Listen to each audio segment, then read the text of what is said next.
Hi students, last lecture of retirement of partnership जो 4th chapter है उसमें हम लोग ने थियरी पार्ट्स कवर किया। उसके मीनिंग क्या है एंड व्हेन 3 पार्टनर्स में एक पार्टनर रिटायर होता है तो उसके क्या रीजंस हैं। Then we have covered the sum of the goodwill of treatment of general entries, transfer reserve general entries, और जब एक पार्टनर रिटायर होता है तो उसको किस तरह से पेमेंट मिलता है, लमसम में उसकी क्या एंट्री आएगी। Most of the general entry मैंने आपको कवर किया। एंड अभी तक बच्चों ने मुझे उसका इमेज 2-4 बच्चों ने भेजा है, but that is very wrong. Theory part complete हुआ, उसका आप लिख के मुझे इमेज भेजो। Today we are starting the practical problems जो बोर्ड के एग्जाम में आपको आते हैं। थियरी पार्ट लिखने से क्या होता है कि आपका ऑब्जेक्टिव कवर होता है, और ये जो प्रैक्टिकल प्रॉब्लम्स है 10 मार्क के लिए आएंगे तो आपको सॉल्व करना होता है एग्जाम में, and then you will get the marks. तो now page number 172, first problem is given. Balance sheet Raja Rani and Pradhan, 3 partners हैं, राजा रानी और Pradhan, and who were partners in firm sharing profit ratio 5:3:2। That means 5:3:2 means 5 divided by 10, 3 divided by 10 and 2 divided by 10. So that means their balance sheet as given 31st March 2019.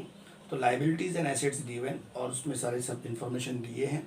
And on 1st April 2018 Pradhan retired हो गया, यानी राजा रानी प्रधान में 3 partner है और प्रधान उसको retire हो गया।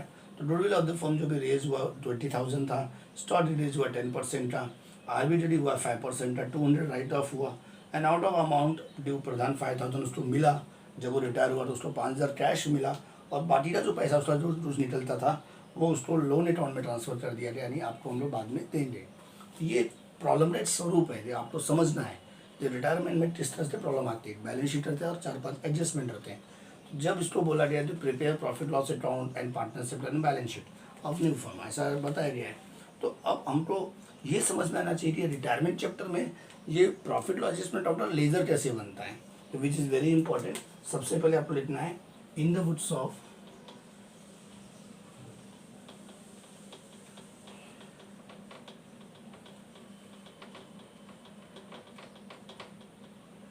In the books of partnership form, ये आपको लिखना है। उसके बाद प्रॉफिट लॉस एडजस्टमेंट अकाउंट लिखना है।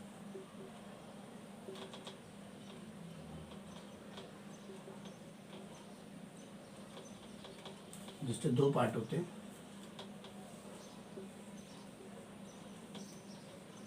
ये क्रेडिट साइड और ये डेबिट साइड। और अपने इंफॉर्मेशन के लिए आप लोग क्या करो, डेबिट साइड में लिख दो एसेट डिक्रीज लायबिलिटी इंक्रीज, और यहाँ लिख दो एसेट इंक्रीज लायबिलिटी डिक्रीज, क्योंकि यहाँ पे आपको इंफॉर्मेशन और पर्टिकुलर ये सब लिखना जरूरी है।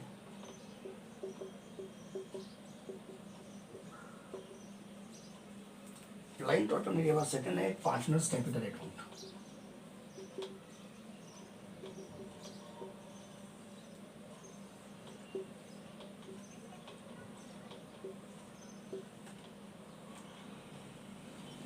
अब पार्टनर्स कैपिटल अकाउंट में 3 पार्टनर हैं, राजा रानी और प्रधान। राजा रानी और प्रधान,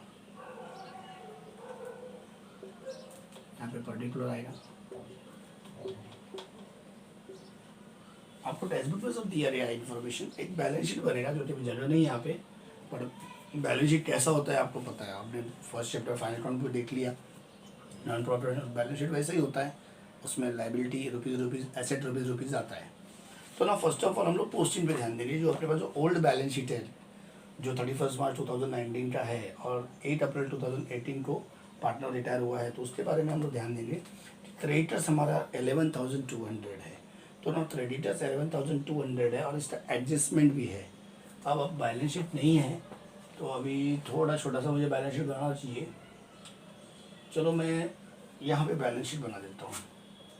समझिए मेरा बैलेंस शीट है, ये मेरा छोटा सा बैलेंस शीट है। आप लोग प्रॉफिट लॉस एडजस्टमेंट में जाके बैलेंस शीट मत बनाना, आप अलग पेज पे न्यू पेज पे बनाना। Suppose this is my balance sheet and this is my liabilities. अब लायबिलिटीज में मैंने यहाँ पे क्रेडिटर्स लिख दिया। फिर पहला ट्रांजेक्शन क्रेडिटर्स का है, तो क्रेडिटर्स कितना दिया हुआ है 11,200, वो मैंने यहाँ पे लिख दिया क्योंकि उसका एडजस्टमेंट है, इसलिए मैंने उसको इनर कॉलम में लिखा है। And then after bank overdraft there is adjustment of bank overdraft. No, there is no adjustment of bank overdraft. तो सेम अमाउंट 9,700 आपका पोस्टिंग में चला जाएगा बैलेंस लाइबिलिटी, और आपको हाफ मार्क फ्री में मिल गया। मैंने कहा था ना 5 marks in this chapter very easy to collect, तो 5 मार्क्स में ये आधा नंबर अभी आ गया। Then after reserve fund 15,000, this reserve fund is a profit for all the partners. ये रिजर्व फंड जो है वो डिस्ट्रीब्यूट हो जाएगा तीनों पार्टनर में उसके अकॉर्डिंग टू उसके रेशियो में। तो उसका रेशियो 5:3:2 है। तो ये रिजर्व फंड जो है 15,000 डिवाइड होगा और उसको पार्टनर्स कैपिटल की क्रेडिट साइड में लिखेंगे। और उससे पहले हमको पार्टनर्स का बैलेंस लिखना जरूरी है। तो पार्टनर्स कैपिटल के क्रेडिट साइड में लिखना है बाय बैलेंस ब्रॉट डाउन। तो बाय बैलेंस ब्रॉट डाउन में आपको यहाँ पे राजा, रानी और प्रधान का जो बैलेंस दिया है पेज नंबर 172 के आपके क्वेश्चंस में, तो 42,000, 37,000 एंड 33,200 ये आपको यहाँ पे लिखना है। 47,000, 37,000 एंड 33,200, इसका भी आपको हाफ मार्क मिल गया, यानी 1 नंबर आ गया ना। 5 मैंने बोला था, आधा आपका बैंक ओवरड्राफ्ट का एंड हाफ आपका ये mark, then both mark you are getting, that means 1 mark you tell 18, बस you just know about that कि where this particular items will going to be posted. Now next is there reserve fund is there, so we can write by reserve fund here. Now come to the point of reserve fund.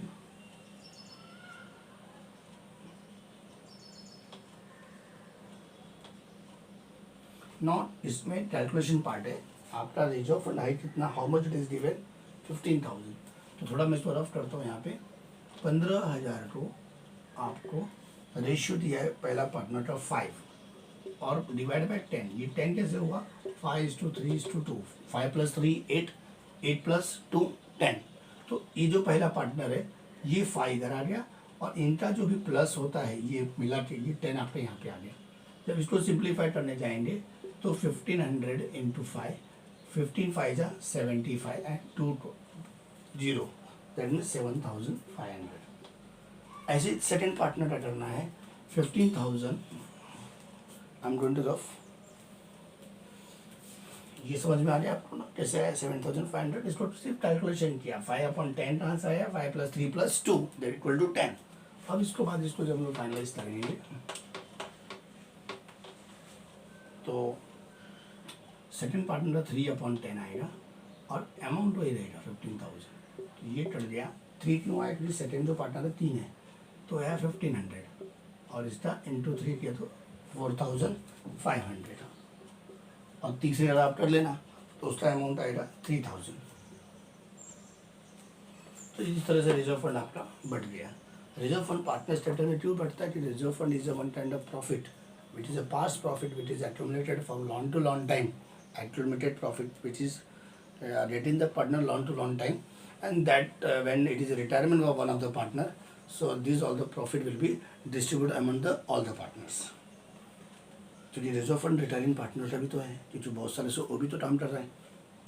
Now goodwill is a very important, 20,000 is given, 10,000 6,000 4,000 it is distributed among the partners, but only goodwill information is there, rays of the form मैंने बताया था theory में कि सिर्फ raise in the book लिखा रहेगा, goodwill is the raised in the firm, that means treatment of goodwill page number 170 first point कि when goodwill of entire firm is raised and written in the biz, written word नहीं दिया है problem में पर only raise लिखा है, तो raise and retain समझना है आपको। और जब रिटेन रेज होता है गुडविल का 20,000 का, तो उसको हम लोग उसकी जनरल एंट्री होती है goodwill account debit to all partners capital account. तो गुडविल का लेजर तो हमने बनाया नहीं है, और जब बनाते हैं तो उसका डेबिट बन जाके ऑल पार्टनर नाम आएगा, that means Raj capital account, Rani capital account and Pradhan capital account, and then goodwill all partners capital credit side में बाय गुडविल आएगा। तो we are writing here by goodwill. So simply I am talking about the posting of first of all we are going to posting important that creditors का posting हो गया, bank हो गया, reserve fund हो गया, capital का posting हो गया। देन कैश 7,600 यहाँ पे दिया हुआ है, कैश का अलग से एक लेजर बनता है, तो चलो अपने बैलेंस शीट में लिख देंगे 7,600। आपको चाहिए तो बैलेंस एक लेजर बनाओ, ऐसा एक लेजर बना सकते हैं हम लोग। कैश अकाउंट का ध्यान दो, कैश अकाउंट का हम लोग ने यहाँ पे क्या किया, एक डेबिट साइड में लेजर बना दिया, इसका डेबिट बैलेंस आएगा टू बैलेंस ब्रॉट डाउन और अमाउंट कितना आएगा 7,600। इसके दो कॉलम मत बनाना, क्या कैश का लेजर बनाते समय ओनली वन कॉलम बना, डेबिट एंड क्रेडिट। डेबिट में लिख दिया। फिर डेटर्स का दिया हुआ है 18,000, तो डेटर्स का जो 18,000 दिया है वो आपको बैलेंस शीट के एसेट में लिखना है, उसका एडजस्टमेंट आपको मालूम है इसलिए अंदर लिखना। स्टॉक दिया हुआ है उसका एडजस्टमेंट उसको अंदर लिखना। मशीनरी दिया हुआ है उसका एडजस्टमेंट है क्या, मशीनरी का यस है, उसको भी अंदर लिखना है। लैंड का एडजस्टमेंट है क्या, यस, उसको भी अंदर लिखना है अमाउंट एसेट्स में। फर्नीचर का एडजस्टमेंट है क्या, यस, उसको भी अंदर लिखना है। यानी आपका पहला जो आज प्रैक्टिकल प्रॉब्लम लेक्चर से हमने बैलेंस शीट को इससे पोस्टिंग किया है, ओनली दिस मच, ज़्यादा कुछ नहीं। कौन सा चीज़ कहाँ आएगा वो मैंने आपको बताया, उतना आप कंप्लीट करके आपको रखना है। और बाय गुडविल से पहला एडजस्टमेंट हम लोग नेक्स्ट लेक्चर से पढ़ेंगे। स्लो जाते हैं। करना क्या है, आपको प्रॉफिट लॉस एडजस्टमेंट बनाना है, आपको पार्टनर स्टेटमेंट अकाउंट बनाना है, आपको बैलेंस शीट बनाना है और एक कैश अकाउंट और गुडविल अकाउंट एक रफ में बनाना है। आई थिंक तो यहाँ पे दिया होगा, नहीं यहाँ पे सोल्यूशन में नहीं दिया है। कैश और गुडविल एक लेजर बना दो, उस लेजर में दो कॉलम नहीं बनाना, पर्टिकुलर रुपीज़ ऊपर हेडिंग देना कैश अकाउंट, डेबिट क्रेडिट।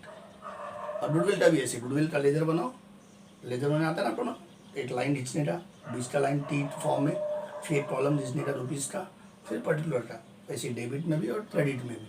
और इस तरह से आप सिर्फ आप बैलेंस शीट का पोस्टिंग करके आपको रखना है, जहाँ पे 2-3 नंबर आपको मिल गए। पहला एडजस्टमेंट से 5वां एडजस्टमेंट मैं आपको नेक्स्ट लेक्चर में बताऊँगा, और हो सका तो हम लोग नेक्स्ट लेक्चर में आपको टैली भी करना बता देंगे। तो टिल टाइम आप पहले थ्योरी पढ़ो, थ्योरी लिख के उसका इमेजेस भेजो, उसको बाय हार्ट करो आपको जनरल एंट्रीज, और उसके बाद ये सारी पोस्टिंग करो। Adjustment we will cover in next lecture. Thank you very much and see you. और फिर से बोलो, जिन्होंने एडमिशन नहीं लिया कॉलेज में कॉन्टेक्ट करो, क्योंकि लिंक बंद हो जाएगा, एडमिशन क्लोज हो जाएंगे तो आपका एडमिशन रह जाएगा। सो आप कॉलेज में कॉन्टेक्ट में रहो और अपना एडमिशन करा के रहो। Thank you very much, see you, bye bye.